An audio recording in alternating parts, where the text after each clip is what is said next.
జార్ఖండ్లో exit polls అంచనాలు తలకిందులయ్యాయి. అక్కడి ప్రజలు మళ్లీ హేమంత్ సోరెన్ నేతృత్వంలోని ఇండియా కూటమికే పట్టం కట్టారు. దీంతో అధికార పీఠాన్ని దక్కించుకోవాలన్న కమలనాథుల ఆశలు అడియాసలయ్యాయి. ప్రతి 5 ఏళ్లకొకసారి అక్కడి ఓటర్లు ప్రభుత్వాన్ని మార్చే సాంప్రదాయం కొనసాగుతోంది. జార్ఖండ్ కొత్త రాష్ట్రం ఏర్పడిన తరువాత ఇప్పటి వరకు ఏ పార్టీ కూడా వరుసగా రెండోసారి అధికార పగ్గాలు సొంతం చేసుకోలేదు. అయితే గత 24 ఏళ్ల రికార్డును హేమంత్ సోరెన్ సర్కార్ బ్రేక్ చేసింది. దేశ రాజకీయాల్లో ఏ పార్టీ అధినేత అయినా అరెస్ట్ అయితే ముఖ్యమంత్రి కావడం ఖాయమనిపిస్తోంది.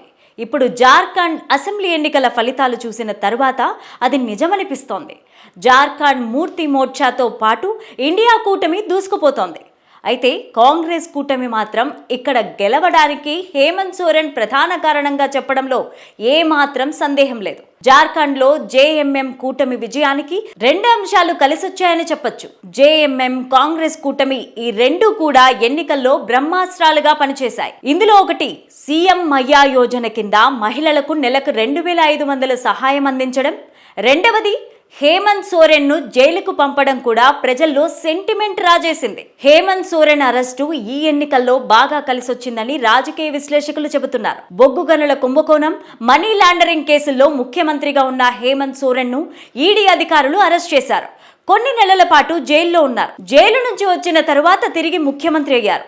అయితే అప్పటి వరకు ముఖ్యమంత్రిగా ఉన్న చంపై సోరెన్ బీజేపీలో చేరారు.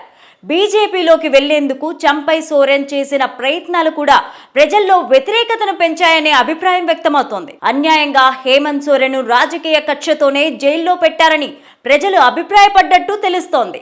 ఏపీలో గత ఎన్నికల కంటే ముందు టీడీపీ అధినేత Chandrababu Naidu skill development scam కేసులో 52 రోజుల పాటు జైల్లో ఉన్నారు. ఆ వయస్సులో చంద్రబాబు జైలుకెళ్లడం, పైగా కావాలనే జగన్ కక్షగట్టి చంద్రబాబును జైల్లో పెట్టారనే అభిప్రాయాలు వ్యక్తమయ్యాయి. అందుకే ఏపీ అసెంబ్లీ ఎన్నికల్లో ఎన్డీఏ కూటమి భారీ మెజారిటీతో గెలిపించారు. వైసీపీ కేవలం 11 స్థానాలకే పరిమితం కావడం అందరినీ ఆశ్చర్యానికి గురిచేసింది. చంద్రబాబు అరెస్ట్ ఏపీ ఎన్నికల్లో ప్రభావం చూపిందన్న విశ్లేషణలు వచ్చాయి. అదే కూటమి పార్టీలకు కలిసి వచ్చిందన్నారు రాజకీయ విశ్లేషకులు. గతంలో కూడా జగన్ జైలుకెళ్లడం, ఆ తర్వాత పాదయాత్ర చేయడం ఆయన సీఎం కావడానికి కలిసొచ్చాయని రాజకీయ విశ్లేషకులు అంటుంటారు.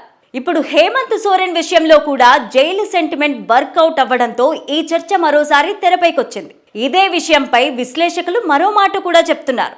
రాజకీయ ప్రత్యర్థులను జైల్లో పెడితే స్వల్పకాలికంగా ఆనందం పొందొచ్చేమో గాని ఆ తర్వాత జరిగే ఎన్నికల్లో మాత్రం వారికే భారీ ప్రయోజనం దక్కుతుందని తరచుగా వస్తోన్న ఇలాంటి ఫలితాలు నిరూపిస్తాయనేది వారి అభిప్రాయం.